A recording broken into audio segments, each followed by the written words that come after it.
एक चीज आपसे जानना चाह रहे हैं, ज्योति मौर्य के बारे में सुना है कि नहीं? हाँ सुना है। जी क्या सुना है? अब वो उनका व्यक्तिगत मामला, उस पर हम क्या ही टिप्पणी कर सकते हैं। लेकिन ये खबर आई तो आपको कैसा लगा?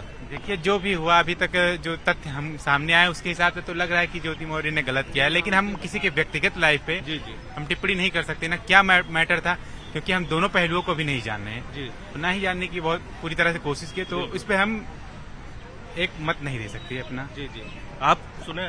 जी बिल्कुल सुना है। क्या सुना है, क्या समझा है? सब कुछ समझ लिया, फिर भी अब क्या कह सकते हैं, उसकी व्यक्तिगत मामला है। हाँ व्यक्तिगत मामला है, लेकिन इस तरह की फिल्मी टाइप की कहानी निजी जीवन में किसी की आती है तो एक्चुअली ये हो रहा है कि अगर जैसे इतनी मीडिया कवरेज हो रही है, इतनी सोशल मीडिया पे पोस्ट हो रही है, इससे कहीं ना कहीं इम्पैक्ट महिलाओं पे पड़ रहा है। हाँ। एक तो पहले से ये था कि जैसे घर वाले शादी के बाद या उनके बाद बेटियों या बहनों को नहीं भेजते थे पढ़ने के लिए, अब ऐसा इंसिडेंट हो जा रहा है तो फिर एक इम्पैक्ट उनपे भी ज्यादा पड़ रहा है। तो किस तरह का इम्पैक्ट पड़ रहा है? अभी जैसे हम लोगों ने देखा कि लगभग 136 है कैसे करके व्हाट्सएप पे हो रहा है, 136 लोग महिलाओं या लड़कियों को प्रयागराज से वापस बुला लिया गया है तैयारी करने के दौरान से, तो ये एक इम्पैक्ट पड़ रहा है ना उनकी पढ़ाई पे, उनकी लेकिन बाधा हो रही है। लेकिन बहुत चीज सोशल मीडिया पे कई बार गलत भी होती है, बहुत चीज ज्यादातर चीजें सही भी होती है। तो यही चीज मैं कहना चाह रहा हूँ कि मुझे जो चीज है एकदम, लेकिन आपको लगता है कि इस तरह की खबर से जो सही खबर है एसडीएम वाली, ज्योति मौर्य वाली, फर्क पड़ेगा आने वाले दिनों में महिलाओं पर जो शादी के बाद महिलाओं की तैयारी में मदद करते हैं? मुझे तो लगता है कि काफी हद तक फर्क पड़ेगा।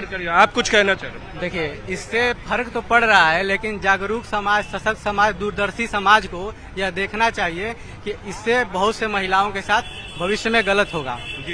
तो इसको अन्यथा में न लें, और जो भी भाई बंधु अपनी बीवी को या बेटी को जो भी बुला रहे हैं ऐसा न करें, ये उसका व्यक्तिगत चॉइस था। बिल्कुल जैसे आम घटनाएं हो रही हैं उसके साथ भी हुआ, उसने कदम उठा लिया।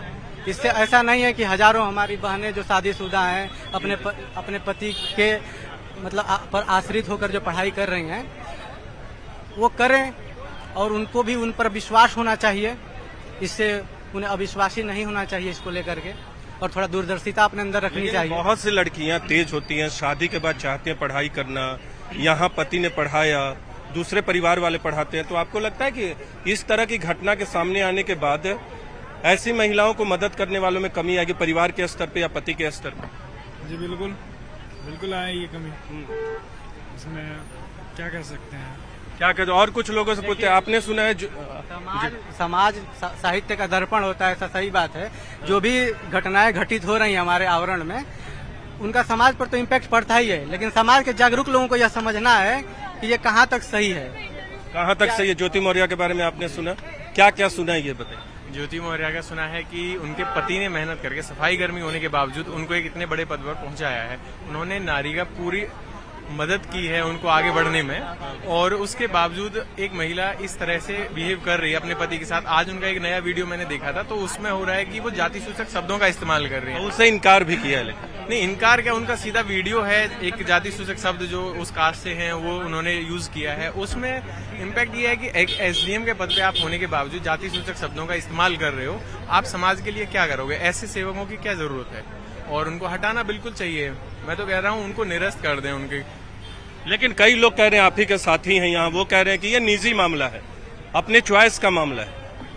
नैतिक मामला तो हो सकता है, लेकिन अपने अपने चॉइस का मामला। तो अपनी चॉइस का मामला होता है ना, पहले एक प्रोसीजर होता है। मुझे तो लगता है कि कोई भी सिविल सेवक 2 शादियां नहीं कर सकता है इस तरह से। अगर अभिन्न संबंध बनाए हुए हैं तो उसके लिए भी प्रोसीजर है। अगर आपको उनसे बात करनी थी तो पहले अपने पति से डिवोर्स लेना चाहिए। आप डिवोर्स ले लोगे तब उसके बाद अपना संबंध कहीं रखिए।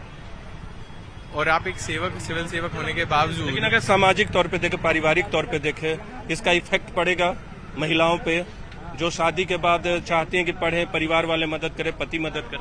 कहीं ना कहीं फर्क पड़ेगा। हो सकता है कि इन पीसीएस सर्विसेज में या यूपीएससी के लिए अब लोग बहुत कम भेजेंगे शादीशुदा महिलाओं को। हो सकता है ऐसा हो सकता है अदर कोई कैरियर ऑप्शंस उनको दिए जाएं। तो ये स्टूडेंट्स और कुछ लोगों से जानना चाहेंगे जो यहाँ मौजूद हैं। स्टूडेंट्स, आप बताओ, ज्योति मौर्य के बारे में आप में से किसी ने सुना है? ज्योति मौर्य के बारे में, यूपी की ज्योति मौर्य एसडीएम,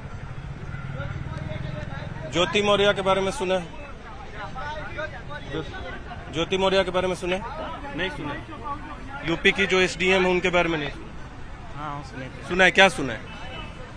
वो मतलब अपने पति को छोड़ दिए थे इसलिए वो हाँ, पति ने बहुत मदद की थी उनके पढ़ाने में, तैयारी में। तो अब कैसे आप देखते हैं इसे? नहीं वो तो गलत किए थे उसमें कौन गलत किया? ज्योति मौर्य ने गलत किया। हाँ बिल्कुल किया। हाँ, लेकिन दहेज प्रताड़ना का अब आरोप भी लगा रही है। सही तौर पे आप लोग देख रहे हैं या गलत आरोप लगा रहे हैं? कैसे देख रहे हैं? अब वो तो जांच पड़ताल के बाद ही पता चलेगा। बिल्कुल। और कुछ लोग बात करें। क्या आप ज्योति मौर्य के बारे में कहना चाहोगे, जितना आप जानते हैं? नहीं, हम इतना ये बोलना चाहेंगे कि मतलब ऐसा हर कोई लड़की ऐसे नहीं होती ना। एक ने किया है तो उसको देख के बहुत सारे लोग ट्वीट कर रहे हैं कि लड़कियों को नहीं पढ़ाना चाहिए, ऐसा मत करना चाहिए। तो ये सब गलत है ना। एक के साथ मतलब हाँ ठीक है, सब लोग होते हैं, लड़के भी ऐसा करते हैं, लड़कियां भी ऐसा करती हैं। तो ये नहीं है कि एक ने किया है तो किसी को नहीं मत पढ़ाना चाहिए।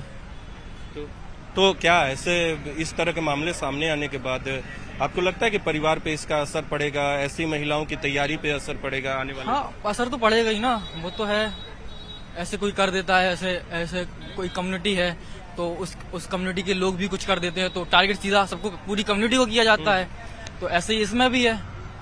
एक तरफ तो हम महिला सशक्तिकरण की बात कर रहे हैं और फिर हम ये बोल रहे हैं कि मतलब कि लड़की को नहीं पढ़ाना चाहिए क्योंकि धोखा करेगी, ऐसा करेगी। तो ये सब चीजें फालतू की हैं, इतना कुछ है नहीं। बिल्कुल कुछ नहीं है, फालतू की है। और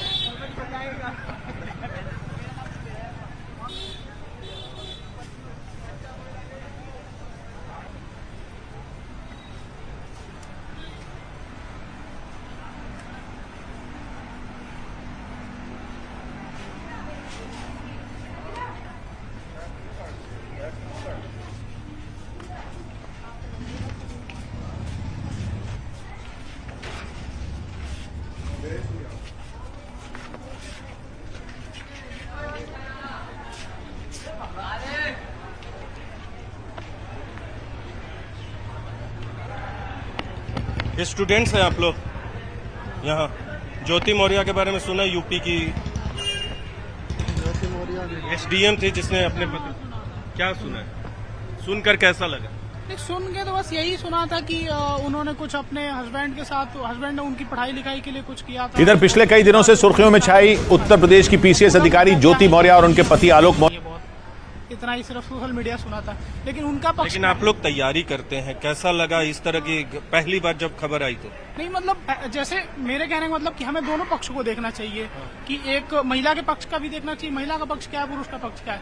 हमने सिर्फ पुरुष के पक्ष को देखा था कि उन्होंने बताया था कि मैंने उनको इलाहाबाद में शायद रह के पढ़ाई करने के लिए पैसे दिए और कुछ भी किए, और उन्होंने मेरे साथ कुछ ऐसा किया कि मेरे साथ शायद धोखा किया, चीट किया, ऐसा कुछ हमने सुना था। ठीक है, लेकिन उनका क्या स्टेटमेंट आया इसके बारे में हमें बहुत जानकारी। आप कैसे देखते हैं? सुना? नहीं, हमको जानकारी बहुत ज्यादा। आपने सुना? जानकारी इतनी नहीं हमको। सूर्यवंशम फिल्म देखी है आप लोगों ने? जी, सूर्यवंशम अमिताभ बच्चन की। देखिए, कुछ कहानी मिलती जुलती है हीरा ठाकुर से? अब इतना मैं बता नहीं सकता क्योंकि मेरे को अभी देखी नहीं, उनके स्टोरी सुनी नहीं अभी मैंने उसकी। ओके। तो अभी बता नहीं सकता, कमेंट कर नहीं सकता मैं कुछ भी ऐसा।